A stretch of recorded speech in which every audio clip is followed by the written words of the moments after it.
Okay, we continue in our studies of the Sefer Raza to Shabbos, and we're now a new essay, page Lamed Vav.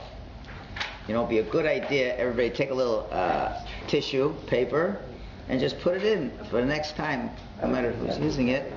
Lamed Vav, it starts on the right-hand side of the page. Okay, it's going to be the beginning of a new essay. All right, it's going to be the beginning of a new essay. That's on the page. Okay, so when we're finished, let's all just take a little tissue or just bend in the page. It's not, the pages are not made out of gold. And just make a little bend and then unbend it the next time. All right, a lot of the classes in this Sefer, you know, from Rabbi Weintraub are fortunately or unfortunately very difficult. And they're very deep, profound ideas, because Shabbos is a very deep subject. And in this essay, he's going to get deep again. He's going to review some ideas, and I'm sure we can always benefit from a little bit of the review. And I try to get the whole essay in one shot, to get the whole message. I don't know if I can do it all in 1 week, but we'll try our best. The title of this essay is called Psichas Pnimius Ha'adam B'Shabbos, the opening of the inner essence of the person on Shabbos. We know that the creation is divided up into three areas. It's the three dimensions, the spiritual three dimensions of reality. One is the physical world itself. Beis hazman shabolam. 2 is the time in the world. Gimel hanefashos hanimtzos bo. 3, the souls that are found inside of it. It's world, time, and soul. And that's what it's called. Chazal, the rabbis give it these three terms: Olam, Shana, Nefesh. World, time, soul. And they parallel each other. That which exists in one exists in the other. Chazal, as the rabbis in great detail discuss this. So we're going to show you one example of that. Od Yadua. We know that each one of these three has a central focal point in the creation in that area of world, time, and soul. They all have a central focus where it all comes from there. So you look at the world, the physical world, all right? Well, let's see. We'll just see in terms of soul, rather. All right, we'll see. Adam, the man, the human being, is the center of all of creation. Why? Because the whole world was only created to accompany the human being. The trees, the sun, the moon, water, everything was all for the human being. Now, in the human being, in the human being, the heart is the center. Okay? So we're talking about nefesh, we're talking about soul. We're talking about the human being is the center of all soul, and it has a center in its heart. The heart is the center. And in the world, the central point of the world is the Holy Temple. And even in the Holy Temple, the Even Shisia, that foundation stone, the whole world came from there. So we've got soul, world, have central points. Similarly, v'chein bisman, also in time, Shabbos merkaz kol yimei hachol. Shabbos is the central point of all the days of the week. Usman zeh misyaches b'miuchad l'adam, and that time, that central point of Shabbos, is most uniquely related to the human being.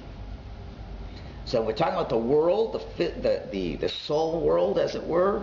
So the human being is the center of that. And there's even more centers to that, you know. And then talking about the world. The world is Yerushalayim, the Beis Hamikdash, its foundation stone, and time, Shabbos. Those are the central points. That's why it's not a coincidence that when you sing Kabbalah Shabbos in the Lecha Dodi, we talk a lot about Yerushalayim and the Beis Hamikdash, because in Shabbos is a central point in time. We also talk about the central place in the world, which is Yerushalayim, the Beis Hamikdash. We say Mikdash Melech Ir Melucha. We talk about the Beis Hamikdash. We should be back with the Beis Hamikdash. So therefore, there's a lot of connection between Yerushalayim, Shabbos, and the human being, especially. All the central points all are relating one to the other. The central part of soul, of all soul, is the human. Jewish soul. Central part of time is Shabbos. Central part of place is Yerushalayim. And if you don't have Yerushalayim, Beis HaMikdash, then what would be, instead of Beis HaMikdash, what's the biggest central point? A shul. A shul is a mikdash mad, is a miniature temple. So Shabbos, which is the focal point of time, the Jewish soul is the focal point of soul, and the shul is the focal point of place.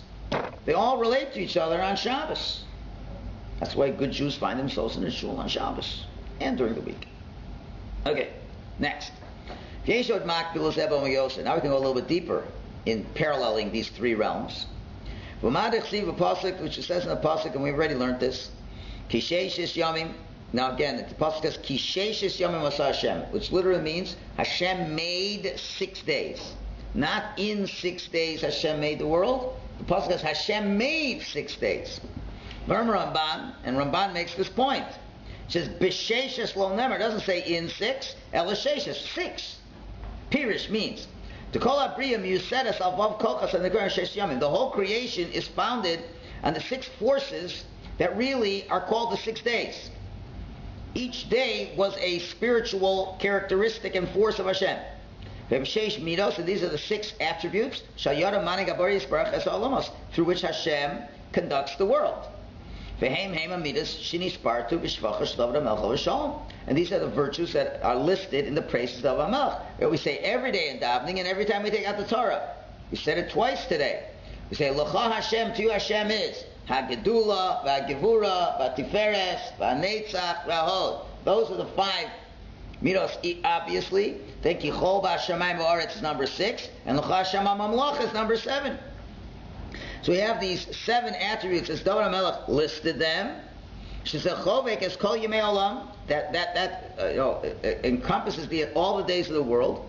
Ad L'cha Hashem HaMamlach, until you get to the last one, which is to you Hashem is the realm. That's Malchus.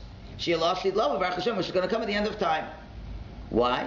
Kishesh Samidos Haim, we use these 6 characteristics, Haim Lihiyos Ha'olam B'Shis Al Fishin. We know that the 6 days of creation is a microcosm of the 6 millennium of world history. And therefore, we have 6,000 years of history of this world. The Achak is Belav Hashvi in the 7th millennia, which is called mystically Hunikra Chad Charuv, is the 1 millennia of destruction. What's being destroyed? We destroy the way the world was running based on the 6,000 years. Those 6,000 years doesn't work that way anymore. And now the world renews itself with a new type of conduct, which is called that Hashem is elevated by Himself on this day. In other words, the first 6,000 years of history, God patterned the world in a way that God's reality is not so clear. And we have free will choice because it's not so clear.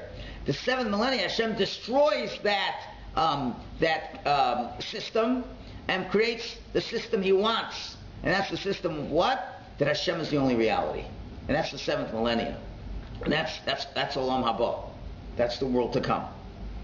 That's the 6 days of the week, and then a Shabbos, 6,000 years of history, then a Shabbos. Each one follows the midos. Chesed is the first day, Chesed is the first millennium. Alright? The first 1,000 years, the first midah is Chesed, is kindness. Right? So the first day of the week, Hashem, that was kindness. Because what Hashem created on the first day? What Hashem created on the first day? Hello? What Hashem created on the first day? Huh? The light. What kind of light? Not the light we know of. That light of His reality, the connection and closeness to Hashem. That's what He created, that concept of being able to enjoy the light, the relation with Hashem. Now that's the greatest kindness you could ever have done. Why are you smiling? It's like, ask a question, you don't answer it, it's like, hello? What? No, I'm saying... Hello? What if I get it wrong? What? I was thinking like that, I'm not saying anything. What? So we're right. I might have got it wrong. Light. Light was right. Light was right. But it might not have been. But not the light you think of. It's the source of all light. So that's the greatest chesed that Hashem could do in the world. Right? Then the second day, what did Hashem do? He separated the higher waters and the lower waters. That made a separation. That's gvura. That's control. Saying you have your place, you have your place. Right? And on and on and on. You go through the 6 days. Each day shows another midah. The 6th day is Yesod. Yesod is where you combine the heaven and earth. And that was creation of man, who is a combination of heaven and earth. So all 6 days, so all 6,000 years of the millennia of world history follow the same way. Because, the world for the first 1,000 years was pure chesed, because there was absolutely no Torah at all in the world. There's absolutely no Torah in the world. And the world was disgusting and terrible. Terrible, terrible people. But Hashem was kindness. He allowed the world to sustain itself. Until you finally came to the end of the second millennia, where you had to see some gvura. You have to see some gvura, you have to see some control, where Hashem said, there have to be some spirituality into this world, and brings Avram into the world, and Noach into the world, and these kinds of things. And Keseder, until the 6th millennia, which binds us to the world to come. So these are all the midos that fit through all these days. Okay, so now we're on the bottom, where am I? Second last paragraph. Yeah? Is that what we're up to? Yeah? Kachu b'seri me'olam, that's what it works in the order of the world. Sheb'elav hashvi yagia olam. Shegia olam l'tachla sheb'shvilo nivrakol. When the 7th millennia comes, we finally get to the goal of why God created all this stuff. V'yishiskal, and then will be revealed in the 7th millennium, shekol ha'tmuros, all the, literally tmuros means exchanges, but it means all the fluctuations and changes that should not have been, that we thought didn't make sense. All the crazy things that happened in 6,000 years, it's going to come out retroactive. We're going to see it all fit into God's way He was making the picture. And that time in the 7th millennium, we'll look back in the first 6,000 years of history, and we'll see how it all made sense. It all was part of the puzzle of creating the reality that Hashem is the only reality in this world. We'll see that in the 7th millennium. So that's the way the 7,000 years of history work out. And that's the same idea of the 6 days of creation and the Shabbos that comes afterwards. Look at first Ramban, the Sukkah Vayechulu. As Ramban explains, he says, the Vav Alpha Shnim, the 6,000 years, parallels the 6 days of creation, Barichas Asman in terms of time. He came to Shabbos. So what is Shabbos? Our Shabbos has what? Yesh Hanhoga Acheres Me'ain. Shabbos, which is paralleling the 7th millennia, has a context that is similar, a little bit like, of V'niskav Hashem Levaru. Hashem is elevated by Himself. Tachlis v'gova midas hamamlach Hashem Levaru. That's the goal of what Malchus is. What's Malchus? Malchus is majesty. There was only one being in control. And that's when you see Hashem is the one. L'cha Hashem HaMelucha. To you is the realm, Hashem. It all finally makes sense. It all gets accomplished. Next page, Lamed Zayin. Therefore, the conduct of Shabbos has to be different than the conduct of the 6 days of the week. That's the concept of Oneg Shabbos. It's the concept of taking pleasure in the Shabbos, like the pleasure you'll get in the future, where it says, then you will truly delight with Hashem. When Hashem will be revealed as the only one, why do we not delight in Hashem right now? You know why? Because there's a lot of things that also appear to be number one. Your boss is number one, right? Your family's number one. The NBA playoffs is number one. There's a lot of things that are number one. Beautiful artistic works, number one. Whatever. There's a lot of things vying for number one status. Yeah, and I'm also a Jew. Right? So therefore, but if you understood, just think of something that's not religious, that you really love, that you really dedicate your life to. That's important to you, right? It's like number one, right? So now it's a big problem. Hashem's getting in the way of all your fun, isn't He? What if, let's say, well, you had it once. Didn't you tell me, Aubrey, one time you were involved in certain sporting events, and they were scheduled on Shabbos. I think you mentioned it to me a few years ago, right? We don't want to mention the event. We don't want to say Lashon Hara. But you mentioned that there was, and you didn't participate. So there was a conflict in number ones, so to speak, right? And, okay, so many times we passed the tests. but we feel a little bit sad. You know, a lot of times, people, cannot get involved in sports in the way they would like to, because then they can't be an Orthodox Jew. So okay, you're a good Jew, you listen to it, but doesn't mean you're taking pleasure in it. Right? But when Mashiach's going to come, and the next seventh when he comes, Hashem's going to show you how amazing it was that you kept the Shabbos. Then you're going to see Hashem's really number one. He's really, really number one. When you realize you're on tape, be careful what you say. I was good at the one side, but then when I got higher in one time, and I had to represent the country and thing, then I played. Okay, anyway, all right, an honest man.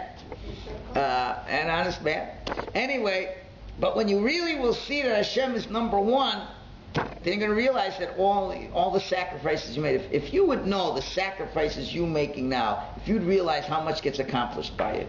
That's the only thing Hashem does. If He'd show you a picture, what you did, what you accomplished in the spiritual realms, when you listen to number one, then you'd appreciate. That's the only thing that makes us sad is we don't really feel work. What is it worth? Well, because I kept the Shabbos. So what is it worth? Good. You don't have a million angels coming out and singing and dancing. People are going to spend their whole lives, for if you let's say there's people, what's in it for me? Well, if you do something, they give you $1 million for it, you're going to get satisfaction in it, probably, no? Yeah. And it doesn't matter what it is, right? Well, you do almost anything for $1 million. Would you take a basketball and shoot it for $1 million? Yeah. Yeah, someone would get $20 million for that. Will you jump high in the air and slam dunk it? You won't do it on the Shabbos. What? You won't do it on the Shabbos. Forget it, but you want to do that. I'm saying anything that'll make you $1 million will make you happy, wouldn't it? Yeah. Because, so in other words, when there's a payoff, you feel it's worthwhile. Okay, after you keep Shabbos, what was the payoff? Don't know. You don't know. That's the problem. That's the problem. What if God just, you had a dream that night, right after every Shabbos, you had a dream, and you watch a big Brinks truck on wings is putting in $50 billion into your spiritual account. Would you then say, wow, that was good, eh? Right. If you invest in, a lot of you invest in money, you don't see the cash. You make a transfer. Oh, I got $1 million in the bank. I'm transferring it to this account, and now it made more. Now its transfer is now $10 million. You don't see the money, but you know it's been a transfer. You're happy. That's the problem. In this 6,000 years, Hashem doesn't show you those pictures. You don't see those pictures. You can't believe it's number one. When the Mashiach is going to come, the seventh millennium, God says, okay, now I'm taking off the mask. I'm taking off the mask. And all the things you thought were important, you're going to see as mamish are garnished. Because when the real truth comes, every sports athlete is going to be a zero. It's going to be nothing, because it's not going to be cool. It's not going to be important anymore. Every fashion designer is garnished. Everything's going to be garnished, because when you see the truth, and those who kept the truth, they will be there. Right? So that's that seventh one. So Oinik Shabbos. The sportsmen use these colors to further the thing of Hashem. They don't. There's no professional athletes today that do that. Not one. They don't. I don't think anybody believes in Hashem and keeps Shabbos and keeps Torah mitzvahs because of anybody who plays in sports. I don't believe it. If the Miami Heat win or if the Oklahoma Thunder win, it's going to make anybody more of a Shomer Shabbos Jew. One baseball player. Even the Sandy Koufax didn't pitch on Yom Kippur, didn't make people more Shomer Torah mitzvahs. Didn't. It doesn't. At the end of the day, it doesn't. It's all nonsense. People like to say it. It doesn't. You know what makes somebody else Shomer Torah? Seeing a person live like God will make another person act like God. I'm not saying he did a nice thing. But for all the nice things, it's not worth it. It's not worth it. Okay, it's a parnasa, But all the times he played on Shabbos, so he didn't play on Yom Kippur. So, but when the seventh millennium will come, it'll be clear. It'll be so clear. You're going to have such a pleasure. So on Shabbos, it's a taste of it. You could taste a little bit of that seventh millennium. Okay, now we got to see how. So next paragraph on Lamed Zayin, the third line. Now let's try to discuss how can the soul of a person relate to that world. There is that world of the 7th millennium, a taste of that on Shabbos. How can we relate to that?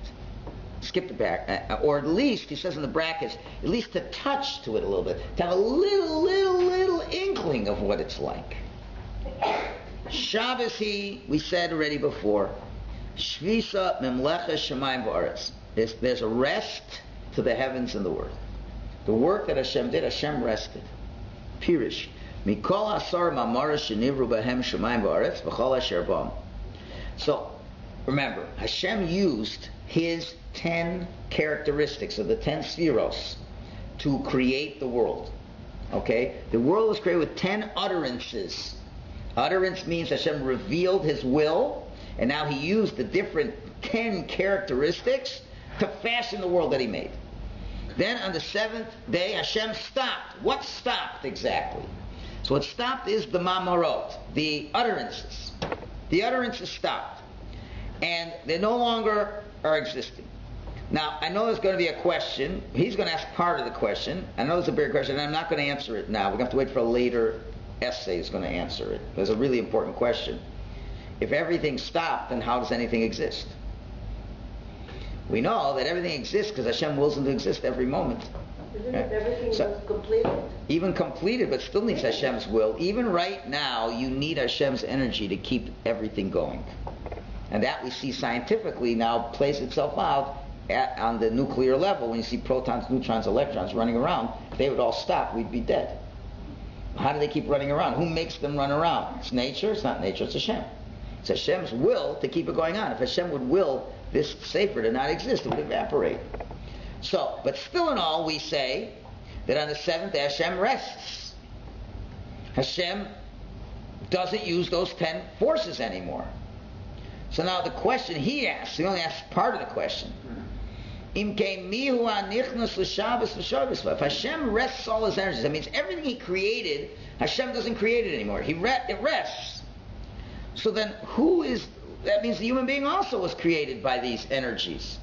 So if Hashem stops, everything stopped, then who is the person who is welcoming the Shabbos? No, but who? But Hashem stops working. Right? So he's not getting into the deeper point, thank God, but he's saying like this. Now, here's the question. If we say Hashem stops working, that means He ain't sending His characteristics down. He ain't sending energies. Everything ceases. So if everything ceases, it should drop dead. And we don't see that happening on Shabbos. Doesn't He create extra energy that will go through that without Him working? Okay, we'll have to see. The Shabbat energy. Well, no, not exactly. No. So anyway, we'll deal with that later. I don't want to talk about it now.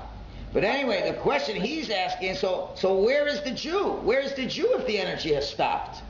Where's the Jew on Shabbos if the energy stopped? And if there's some kind of auxiliary power, it's not the real power. What's the real connection to Hashem? That connection to Hashem. So he answers. Here's the point, the real point we want to bring out. But since a person is a combination of higher power and lower power, neshama milamala, soul from above, a guf milamata, and a body from below, that makes him different than any other creature. Every creature only has physical reality, no spiritual reality. No spiritual reality. They have an animalistic soul. That a goy mistakens the animalistic soul for a spirit. But we're talking about really spiritual connected to God straight, without any obstructions. Only the Jew who has a godly soul. Therefore, everything in the world was created by an utterance. Hashem said, let there be the earth, let there be the fish, let there be the trees, let there be... Hashem said, let there be man. The physical blood and flesh and bones was an utterance. It's an utterance. An utterance is a characteristic that Hashem used in creating the world. So what happens? So that happens. So their whole existence came into that saying. And all of them, rest comes on Shabbos. The energies stop. But the Jew has one more thing. Aval nishmas ha'adam shehuchnas abo b'neficha. Now, how did the Jewish person get his soul? Did the pasuk say, and God said, let there be a soul in a Jew? Doesn't say that. God breathed into man. He breathed it in, whatever that means. But it wasn't a ma'amar. It was not a utterance. It was a breath. And the only thing that stops on Shabbos is the utterances, but not the breath. The Torah says it clearly, Hashem blew a spirit of life into his nostrils. So when the mamaras, when Hashem rested, what did he rest? He rested from the work of the utterances. The utterances ceased. And therefore, your body that's created with an utterance, because it comes from the ground, the shoves haguf shenotz b'mamanes adam. That your body, when Hashem said, God said, let there be a man. What did that mean? He mean, let there be flesh and blood. That part, Hashem ceases that too. But what doesn't cease? Ein neshama shoveses, but the soul doesn't rest. The einim mamar, it doesn't come from an utterance. It came into the body through a breath. So what's going on over here? Everything that's from an utterance, it senses its power. It senses its power because God's giving it power. On Shabbos, it ain't coming. Everything, that power that God's putting into the physical is shut down. It's going. We'll just say right now, it's just going on automatic. It's going on automatic. It's not coming from a real energy source. So kind of, it dies down. But the soul didn't come from an utterance. The soul came from the breath of God. The soul never quiets down. The soul is the same soul on Shabbos as the same soul it was during the week. The same energy in the soul was there. Now the problem is, the energy of the soul manifests itself in a quiet way. That's where the soul goes. It's very quiet. When you see when Hashem came, it says there was thunder and lightning, and then at the end, kol demamad daka, very soft voice. Spiritual things are very soft. So your neshama is very soft. So during the 6 days of the week, where the mamarot, where the utterances are working strong, they're making a lot of noise. It drowns out the soul. Your body for 6 days a week is strong. It is strong. It's got those energies pushing it hard, and it senses it. And it senses that's reality. It senses its reality in the body, which overpowers that soul that's trying to get through, but it's so quiet. But when on Shabbos, when the 10 mamaros cease, then the body loses that strong sense. We'll put on automatic pilot, and that same neshama that's been working the same every day, but now it's not obstructed by the body. The body is being decommissioned for one day. The focus isn't on the body. And then he's saying, when that happens, where am I? It's not resting. Then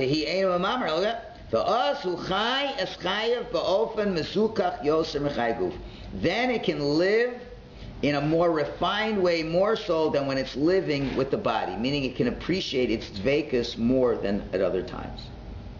Okay, so now what is the part of the person that is makabel the Shabbos? It's the soul, not the body. That's the point. The woman?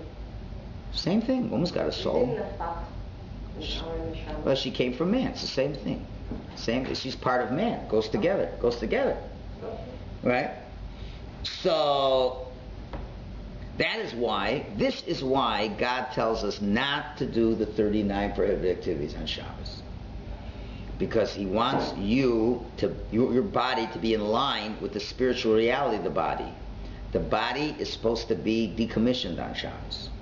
A body normally accomplishes, works, makes, builds. And that makes a lot of noise, and you can't hear the body. You can't hear the neshama.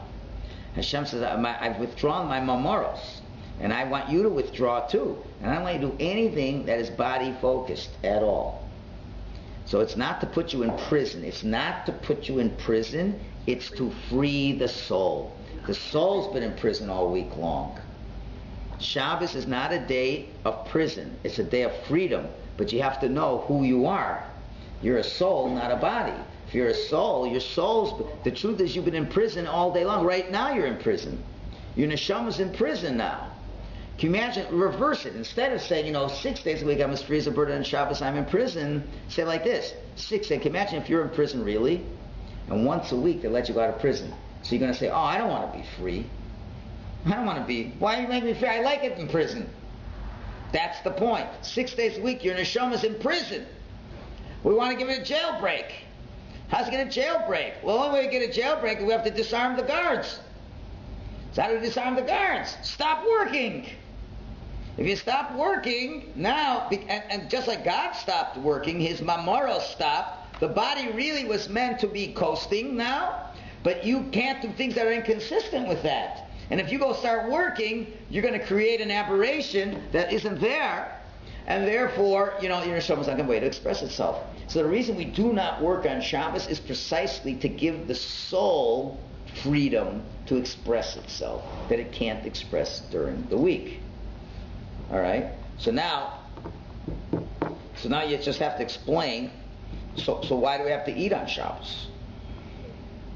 If we're such souls, we shouldn't eat at all on Shabbos. So the answer that the rabbis give is so the body won't bother us. To keep it quiet. To keep it quiet. To keep it quiet. In other words, to give an analogy, let's say a person wants to make, let's say a person, God did a person a really big chesed, whatever it was. And it's very personal, and he doesn't want to share it with people, but he still wants to have a good time. So he's going to invite a lot of people to his house. I'm making a sudat hoda'ah. I'm making a meal of thanks to Hashem. He invites 100 people, and 100 people come. They're going to give food. Now, they say, what was it for? Well, something personal I don't want to share, but I just want you to know I'm very happy. So all the people at the meal, is their happiness dependent on knowing why he was saved, or what he's thanking Hashem for? No, give me a steak dinner. I'm happy no matter what. If I invite you in my house for a nice party, well, why not? I don't have to cook. I don't have to clean. Why not? Try it once. Sure, we can go invite all your South African friends. I'm making a party. What's the occasion? No occasion. Just so we can all just have a good time. You'll see, they'll come. Well, I have a personal reason, but I can't share it. They'll come. Because at the end of the day, they just want to have a good time. Now, the guy who made the party, he's really having a good time because all his friends are happy too, but they don't know why they're happy. But he is having the happiness because he's sharing it with everybody, even though he's not sharing it with everybody. So neshama mamish is so happy on Shabbos. But the body, if the body's going to get hungry, it's going to start making trouble. Can you imagine if you don't eat for a whole day, what's going to start happening? You're probably saying, I'm hungry. And you're hearing these hunger pangs while your neshama is trying to move ahead. Your body is holding you back, not because it's eating, because it's hungry. It's suffering. It's okay. So just like you want to throw a dog a bone, so you throw the dog a bone, he's happy. So you throw the animalistic soul a bone. Here, have some good food. Finished. Now you have some food, now you won't bother me. Now I can get going on with what I have to. But therefore you got to understand that's what it's for. Right? But it's not for, but you got to remember, on Shabbos the soul is the boss. But as we said in the past. And when you're the boss, the eating is not going to destroy. During the 6 days of the week, eating is a dangerous occupation. Because that's the beginning of all sin. But on Shabbos, when the body is toned down and the neshama has the ability to be the boss, so if you're cognizant of that and you're behaving in that fashion, then you're just giving the body just a little food just to quiet down, just so it doesn't interfere. That's really what you're eating for. So again, we can't overemphasize that really, a person who really loves Shabbos does not cook too much food on Shabbos.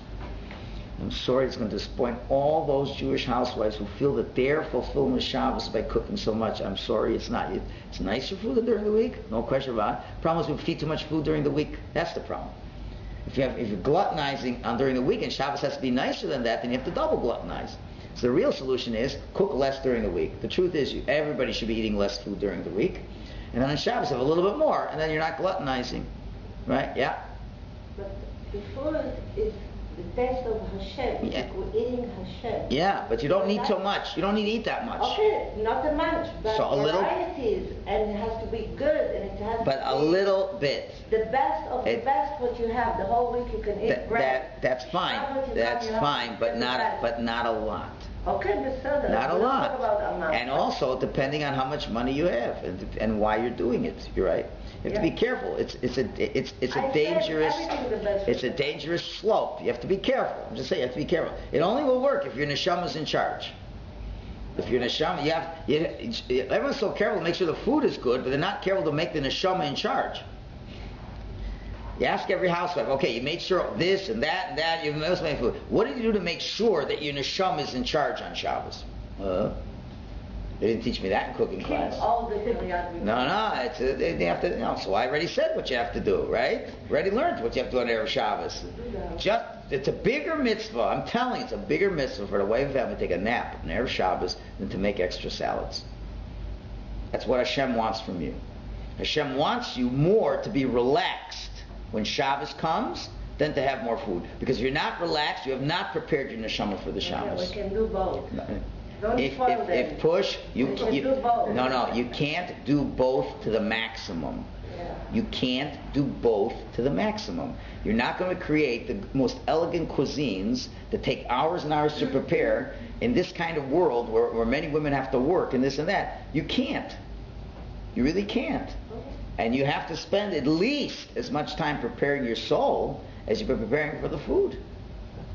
You know, people historically with no food have enjoyed the Shabbos much more than people with a lot of food and no neshama.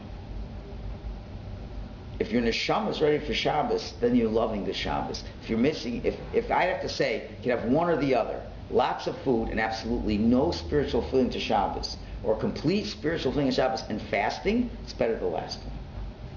I'm not saying you shouldn't eat, but I'm saying people have to be mindful, especially the wives, especially because they're so precious and because they make so much of it happen. If the wife is tired at the Shabbos table and she's exhausted, there's no Shabbos. It's zero. It's zero. And if it means, if your husband says, how come there's not 8 kugels today? Why is there only 1 kugel? He said, you know what? That's all we need. And you know what? You have me instead. I'm awake and I'm alive. Would you prefer me relaxed and calm or a kugel? I'm afraid to hear the answer. You know? Yeah, the wife comes over. She's, you know how it is. You're exhausted. How can you enjoy the Shabbos if you're exhausted? Shabbos is not meant to be exhausted. If you come into the Shabbos exhausted, forget it. You would never come to work exhausted. Well, in any event, if you come tired, then stay home and don't So that's what we're saying. But what's happening is many wives have pressure. I'm not faulting them because, you know, unfortunately in this generation, women have to work and they have to do this. So you have to make decisions of where you're going to cut down. You have to have the kids' help. You have to. And they have everything. And with all that, so and that. they have a chauffeur. Well, not everybody. I'm sorry, Esther. Not everybody. Not in my house. It's not my house. Yeah, the ones with the nominated chauffeur. It's not. In your house, that's 4 girls. I got no 4 girls. 3 are married now. I know. It's only 1 now. It's not so simple. I'm just saying, but it's more important for the wife of the house to be calm and relaxed and make less food. If you're there, you'll see the Shabbos will be a better Shabbos, guaranteed. And if you have to buy a little bit from Sobeys, you buy a little bit from Sobeys. It's not the end of the world. It doesn't have to be, I made every salad, I made everything. You know, you have to be, we're all smart. We know how to be efficient. We can efficiently do things and make less. You don't have to have so much leftovers after Shabbos. It's not necessary. So that's why you have to prepare the soul. That's what we're trying to do over here. Okay, let's continue. Okay, so now what do we have so far? We have the soul that now is being released. Because it's not in jail anymore. Because the body is being decommissioned. The body's just there for the trip. But it's not the focal point anymore. Next section. The Shabbos Yom Nishmas of the Lo de Gufa. That's what the rabbis meant when they said that Shabbos is a day of the soul and not a day of the body. The resting of the acts of creation was only that which was through the utterances. And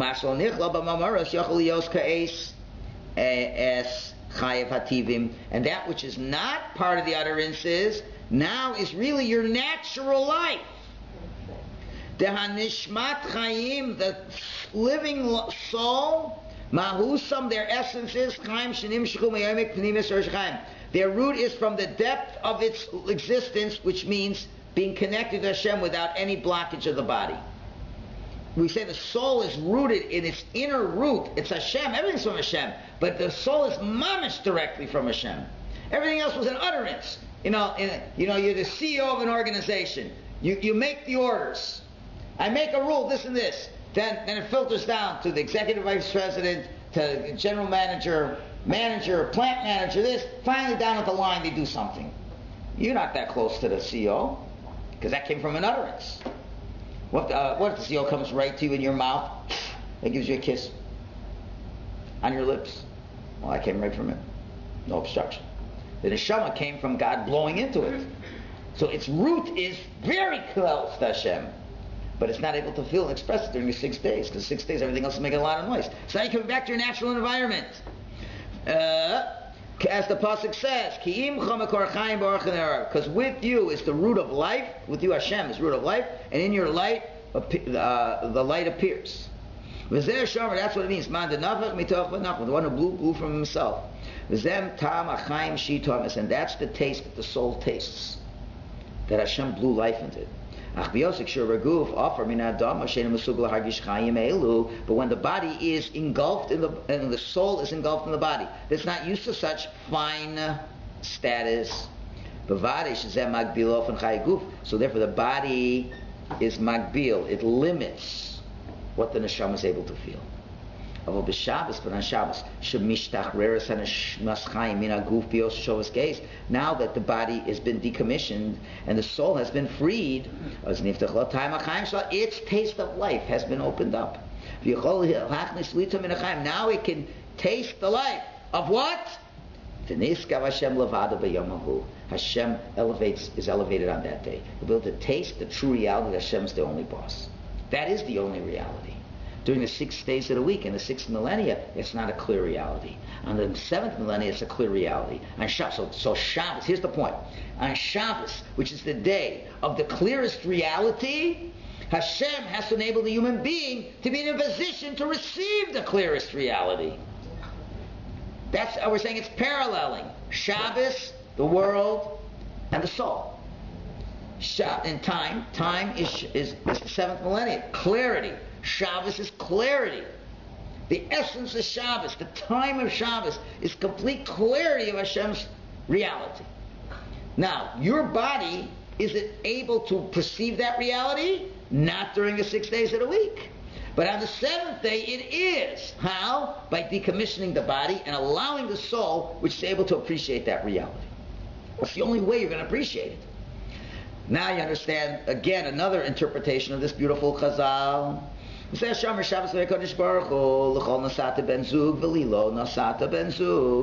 Medrash said, Shabbos complained. Every day of the week has a partner, and I don't have a partner.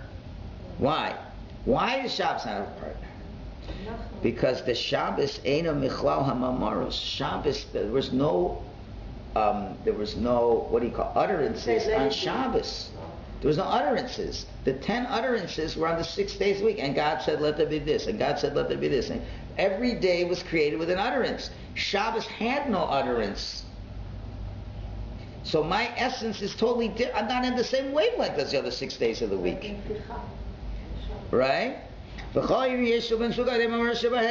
the brackets. Shabbos isn't applicable to any of this. That runs with the Hashem alone model. What do the other three pairs have to do with that?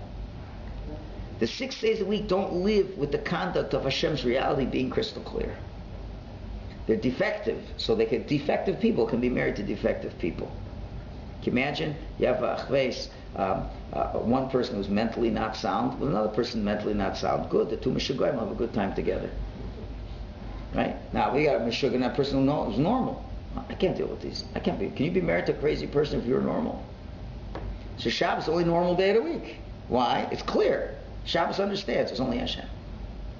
Yeah. Can you imagine? Like a secular Jew and a religious Jew, they couldn't be married together. Like you couldn't even dream of it. You know, imagine if I would be married to a secular woman. What would I talk about with her? What would I talk to her? She'd say, you know, did you get me any fancy clothes? Maybe you'll see a Lady Gaga concert. What are you trading me a cup? I'm not interested. I just want to learn. So what? I'm going to get stuck. Let it leave it disastrous. Granted, Shabbos wants to go on a date with Monday. And Monday, what do you want to do? Oh man, I want to make something of myself. What do you mean? Don't you know Hashem's whole reality? What are you talking about? Are you crazy? So Shabbos got nobody to talk to. Hashem says, no, you do. I'll say, the congregation of Israel is your partner. As we said already in the past, there's no death by a congregation. The Knesset Yisrael, the collective Jewish reality, is a spiritual root. It's a completely spiritual root. As we said many times, that Tzibur, the Klal Yisrael, Sheyachas L'Osa Tam Chaim. The congregation is connected to that taste of life. Be'etzem, She'ena Guf Yochel Agbil, in a way that the body can't limit it. There's a concept called the congregation of Israel. That's the collective Jewish soul. That's way up on the top, way, right next to Hashem is the collective Jewish soul. And filtering from that is everybody's little puny little soul. My little soul is part of that big collective. So Hashem's saying that collective Jewish soul that was not created with an utterance. It's all coming from the spirit that was blown into. All right? So therefore, the body is not able to contain this. No body can limit it. And every individual soul, and every little soul that's connected to the big one, is connected to that taste of life. Next page. That's freed from the body. And that part of the Jew can taste the holiness of Shabbos as part of the Knesset Yisrael, as a partner of Shabbos. And therefore Shabbos is the primary focal point of everything in the world. What he's saying is that each Jew can taste the source of life of Shabbos. That's what you can taste. You can taste it because you know Shabbos. That's what the Gemara says. A non-Jew who keeps Shabbos is Chayv Misa. A non-Jew has no connection to Shabbos. Why? Because a non-Jew does not have this soul. A non-Jew who will try, what does it mean Chayv? A non-Jew who will try to make Shabbos. That's what the Christians did. They tried to make a Shabbos, but they made a Shabbos without a neshama. So that's a very destructive thing, because it's not good for a non-Jew to not do anything. Because idle hands, what are you doing to do nothing? You just make pogroms. Just kill. When is the most murders happen in the city? When? Saturday night. Saturday night? Weekends. Why? Because they're not working. The guys working on the cranes over there, they haven't been murdering anybody yet. Wait till Friday night when they come back with a 2-4. They got lots of free time. A Jew, what are you, Jew on Shabbos? What do you mean? Shabbos is working harder than the rest of the week. I got to be in Shul for 3 hours. I got to learn. I got this, I got that. I got no time to kill anybody. I got no time. Much of Shabbos, I have to Moab Malka. I get ready Sunday morning. I got to be up for Shul at 7 o'clock in the morning. I got no time to fool around and kill people. The Goy's got all this free time. Chayv Misa. The Goy doesn't know what Shabbos is. He can't even understand what Shabbos is.